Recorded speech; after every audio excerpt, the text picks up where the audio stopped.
Dubai visa চালু করলো, বাংলাদেশ থেকে কর্মী আসা শুরু করেছে। হ্যালো এভরিওয়ান, আসসালামু আলাইকুম। আশা করি সকলে ভালো আছেন। প্রতিদিনের ন্যায় আবারও চলে আসলাম আপনাদের মাঝে দুবাই ভিসা সম্পর্কিত আরও একটি গুরুত্বপূর্ণ আপডেট ভিডিও নিয়ে। সো হ্যাঁ বন্ধুরা, বর্তমান সময়ে আপনারা কীভাবে সংযুক্ত আরব আমিরাতে আসবেন এবং বর্তমান সময়ে লেবার ভিসা নিয়ে কিন্তু একটা গুরুত্বপূর্ণ আপডেট পেয়ে গেলাম। সো এটাও আজকে আপনাদের জানানোর চেষ্টা করবো ইনশাল্লাহ। ভিডিওটি অনেক গুরুত্বপূর্ণ এবং ইনফরমেটিভ হতে চলেছে। আমি চাইবো যে আজকের ভিডিওটা অন্তত পক্ষে একটি পয়েন্টও মিস না করেন। সো চলুন ফিরে যাই মূল আলোচনায়। আপনারা যারা বর্তমান সময়ে সংযুক্ত আরব আমিরাতে আসার কথা চিন্তা ভাবনা করছেন বাংলাদেশ থেকে, তারা কিন্তু খুব সহজে খুব ইজিলিভাবে কিন্তু সংযুক্ত আরব আমিরাতে আসতে পারবেন।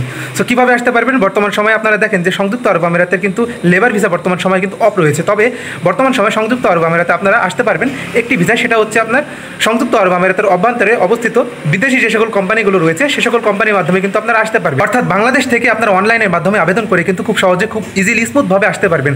তবে এর মধ্যে একটি ক্রাইটেরিয়া রয়েছে, সেটা হচ্ছে আপনাদের যদি পরিচিত কেউ থাকে সংযুক্ত আরব আমিরাতের অভ্যন্তরে ভালো একটি প্রফেশনে থাকে, তাহলে তো আর কথাই নেই, আপনারা খুব সহজে ইজিলিভাবে আসতে পারবেন। তবে এখানে একটি কিন্তু রয়েছে, কিন্তুটা হচ্ছে আপনারা কিন্তু সবাই কিন্তু আসতে পারবেন না এই ভিসাতে। যারা বাংলাদেশের অনার্স মাস্টার্স ডিগ্রি কমপ্লিটধারী রয়েছেন, অর্থাৎ যারা অনার্স মাস্টার্সধারী রয়েছেন, সার্টিফিকেটধারী যারা রয়েছেন, তারা কিন্তু খুব সহজে ইজিলিভাবে আসতে পারবেন। সো যারা নিম্ন যারা এডুকেটেড তারা কিন্তু আসতে পারবেন না। আর আরও একটি ভিসা হচ্ছে, সেটা হচ্ছে যে আপনার বাইক রাইডার ট্যাক্সি, অর্থাৎ যারা ড্রাইভিং করতে পছন্দ করেন, যারা ফুড ডেলিভারির কাজে বাংলাদেশে কর্মরত রয়েছেন, এখন বর্তমানে চাকরি করছেন, তারা কিন্তু খুব সহজে ইজিলিভাবে কিন্তু বাংলাদেশ থেকে ইন্টারভিউ দিয়ে কিন্তু আসতে পারবেন। এই food delivery bike rider Bangladesh থেকে কিন্তু অনেক প্রচুর পরিমাণ কিন্তু ভিসা কিন্তু ওই ফুড ডেলিভারির জন্য দিচ্ছে।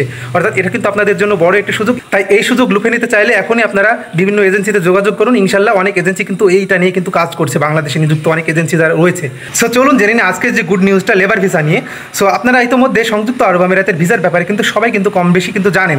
সো বর্তমানে কিন্তু লেবার ভিসা কিন্তু বর্তমানে সংযুক্ত আরব আমিরাতের ইনসাইড আউটসাইড টোটাল ক্ষেত্রে কিন্তু ভিসার যে বেহাল দশা চলছে, এর মধ্যে থেকে কিন্তু আসলে আমরা যে একটা গুড নিউজ, একটা গুড সংবাদ পাবো, সেটা কিন্তু আসলে আমাদের জন্য একটা সৌভাগ্যের ব্যাপার। আপনারা দেখেন আমার স্ক্রিনের দিকে লক্ষ্য করে যে সংযুক্ত আরব আমিরাত প্রবাসীরা সবাই মিলে কিন্তু একত্রবদ্ধ হয়ে, অর্থাৎ তারা কিন্তু একটা অ্যাপ্লিকেশন কিন্তু দিয়েছে সংযুক্ত আরব আমিরাতে অবস্থানরত যেই অ্যাম্বাসি রয়েছে, বাংলাদেশে নিযুক্ত যে অ্যাম্বাসি, সেই অ্যাম্বাসিতে কিন্তু এই অ্যাপ্লিকেশন কিন্তু সাবমিট করেছে। অর্থাৎ আমরাও কিন্তু আমাদের দিক থেকে কিন্তু চিন্তা ভাবনা করছি এবং আমাদের দিক থেকে কিন্তু আমরা প্রচারণার চেষ্টা করছি।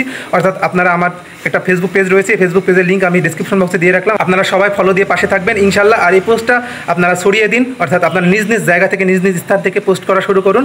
ইনশাল্লাহ খুব শীঘ্রই এই সংযুক্ত আরব আমিরাতের ভিসার দুয়ার কিন্তু খুলে যাবে। এখনও যারা চ্যানেলটি সাবস্ক্রাইব করেনি অবশ্যই চ্যানেলটি সাবস্ক্রাইব করে দেবেন এই প্রত্যাশায়। দেখা হচ্ছে নেক্সট কোনো আপডেট ভিডিওতে। ধন্যবাদ সবাইকে।